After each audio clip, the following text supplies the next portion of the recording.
Ito pong paparating na BARM elections, kauna-unahan po na parliamentary polls, pinakahihintay po ito ng BARM. Pero bago po tayo dumako doon, pwede niyo po ba sa amin na maikwento on a top of the dome scale kung ano po itong dynamic sa BARM? At ano po ang kinalaman ng national government doon po sa ikinababahala ng ating mga kapatid sa BARM na disruption ng pangako na kalayaan, no?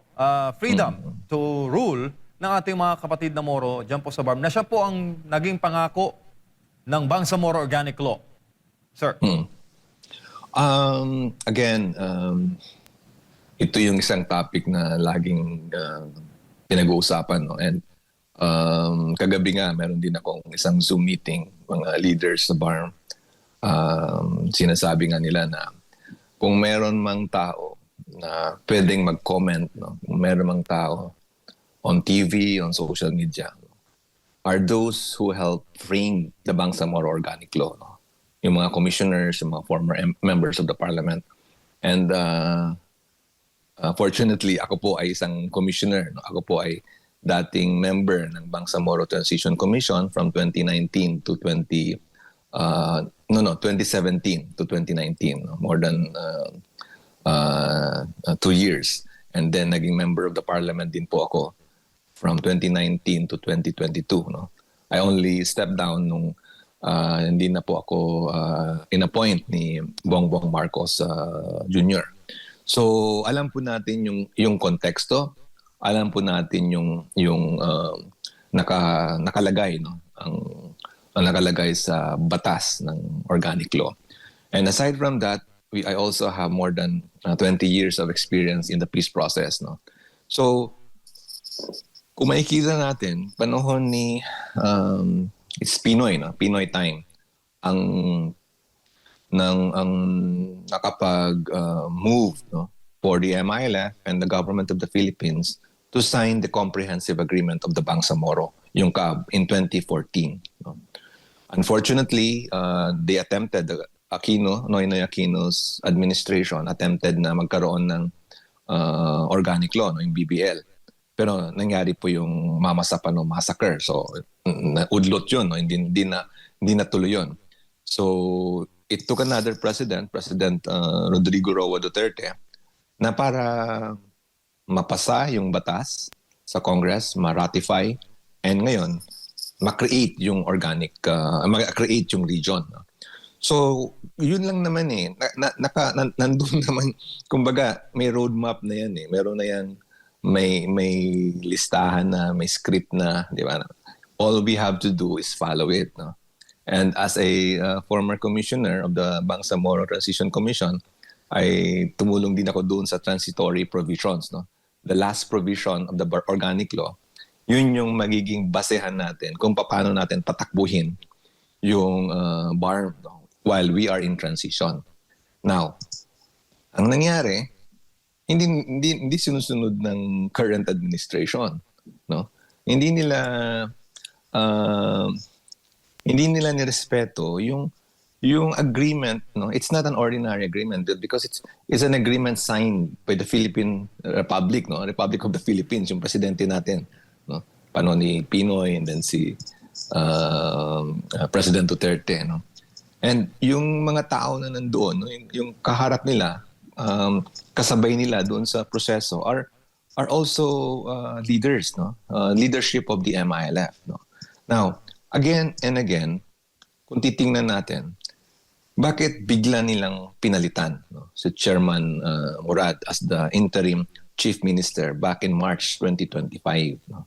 There are allegations of corruption. Again, parang yung naratibo na sinasabi natin kanina, no? Parang yun din yung naratibo na nangyayari sa region. Eh.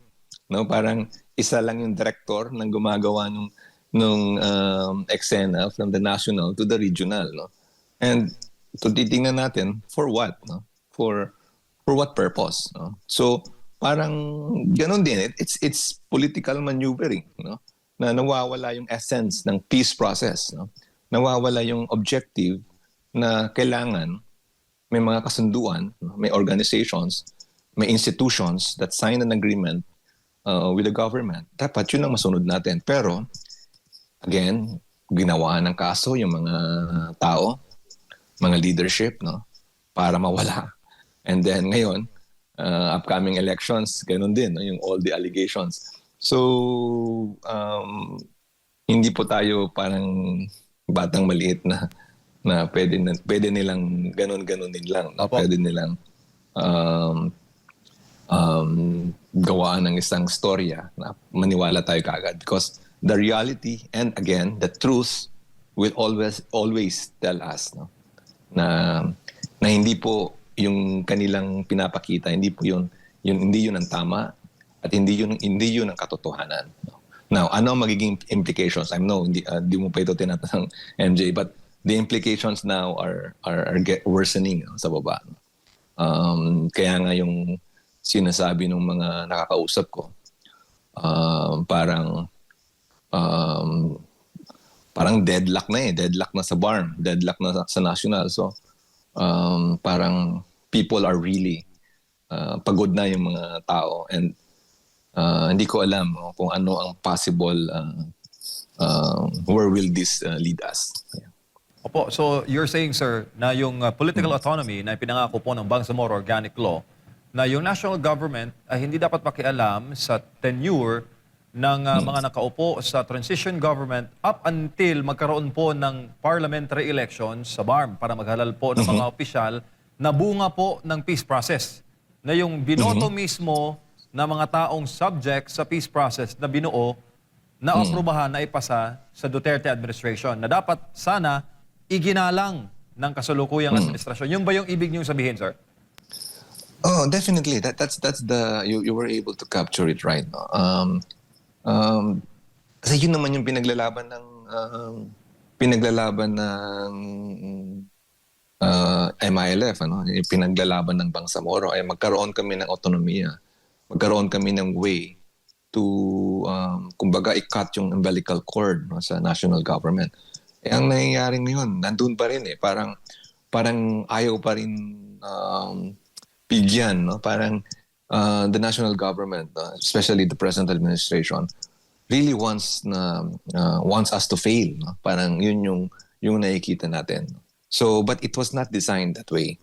It was designed for us to mature, no? To make sure that politically mature, and to make sure that autonomy will work because we among ourselves will decide, no?